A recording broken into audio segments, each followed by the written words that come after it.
Hello guys, Marcel here from theScore Esports, and we interview no one else but the coach YamatoCannon for finally bringing his team to Worlds. How do you feel? Oof, like after that series, I'm exhausted, happy, sad, and even more happy. I'm just trying to explore my emotions, but it's really, really hard to find one state that I'm in. I just feel everything right now. Yeah, I think the game was. I think a lot of people expected you guys to win probably, but not like this, no? I mean, it was a very, very, very, very unfortunate series that I think you could have lost very easily. Game 3 was so close. Like, do you have any thoughts on Game 3 and Game 5 especially? Like right now, I'm trying to remember, Game 3, the way it started was, I thought it was over. Like, it should be over. Yeah. Like, with that start, with how fucked bottom lane was, it should have been over. But we came back, we had this composition that's really scaled well into the late game. We kind of found our groove eventually, Like, I had like this long list for what we did wrong, but I felt like at the end of the game, 50 minutes in, we finally solved all those issues, Oh, we are not going into them with Bard. We're not throwing our ultimates like monkeys. We're not dying all over the place. And, that's what I told the boys, In the end, we had a good final product. But we need to play like that from the start. Come on. And then looking at Game 5, that was definitely like an emotional roller coaster for me, I think I was filmed at one point, I was crying, and then I punched the table, and, it was rough because in a game 5 you just let your boys fly. There's nothing more you can do. You just have to sit there and scream. And that game 5, the start was so good and everything. Game 5 was the best game we played, and there was so much on the line in this game, but still the boys delivered better than they ever did in this entire series. And of course we almost threw, but I think we can remove that part from the highlight reel. Hopefully, yeah. So let's talk a bit about, I think, so like whenever I go through like a series where so much is on the line, I really like to read social media, what people think and say. And I was actually like siding with him that I think you guys probably like made a lot easier game if you would have maybe been Shen. Well, in this case, we need to ban Vladimir Kassadin. I think these provide us with a lot of value. I don't think anyone can argue these bans. They just put exile on a champion that we can deal with more easily. He's a great Rise player, but our champion pool is very good into it. Malzahar, Talia does very good into Rise. So these bans are bans I would never change. And then the last ban, it's really important that the way you need to look at how pick and ban works is you kind of make a trade. If we are going to trade 1-for-1 from blue side, then it's positive for us. But if we waste our ban on Shen, it's not going to be 1-for-1. And eventually on red side, they're going to last pick. And from my perspective, the way I saw GP panning out against Shen, GP was doing great things in the games that he played. He was ahead of Shen. He did put a lot of pressure on the map, but we just failed to transition that pressure into bottom. We had a Lucian Trundle lane, and we just couldn't play around bottom properly, and that was the biggest issue.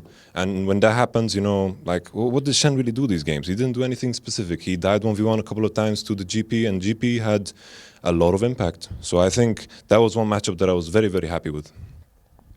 Yeah, okay. We just used that. Thank you so much for clarifying on that part. So I think... So I have to think a bit. So you guys had like a really strong season at the end when the patch wasn't out, and then I think your performance dropped a bit, right? So you said in an interview before, like 2 or 3 weeks ago, that it was like kind of you felt too comfortable, that you didn't really take practice, I guess not that serious, but you could have done a lot better, right? So taking that into consideration, you probably will go to Korea, if I'm correct? Yeah. That is indeed the goal, yeah. That is indeed correct, okay, yeah. Indeed. So you're going to Korea, you're going to take 3 weeks of pretty much hardcore practice every single day against like the best teams in the world. Do you feel that the team will learn a lot more there than like what it did in the last 3 weeks? For sure, it's like the patch was very unfortunate for us. Looking at how we play as a team, everyone knows that our mid to late game is very, very strong. And lane swaps, 50% of the games, you could say lane swap was 50% of the game. We could say that, right? Yeah. And, in those games, mid-game starts almost instantly, and that's perfect for us. So obviously, we're going to dip down in performance when a patch like 6.15 gets released and these early game teams start to shine, like H2k and UOL. We've been playing on this patch for a long time now. What is it, 5 weeks, 6 weeks? And I feel like, I feel like I think I mentioned in the interview that definitely our practice could have been more efficient, and that falls on me. You know, we could have done more in practice, but in the end, you know, I was happy with how we performed against H2k and G2, and not as happy against UL. You know, but it happens. You know, in the end, what really matters is the fact that we get to go to Worlds. We have a history of learning a lot and improving a lot, and it falls on me to make sure that a bootcamp in Korea is very beneficial for us, you know. And I know for a fact that the players can be like sponges sucking in information. So I think we are a team that can get a lot out of a bootcamp in Korea.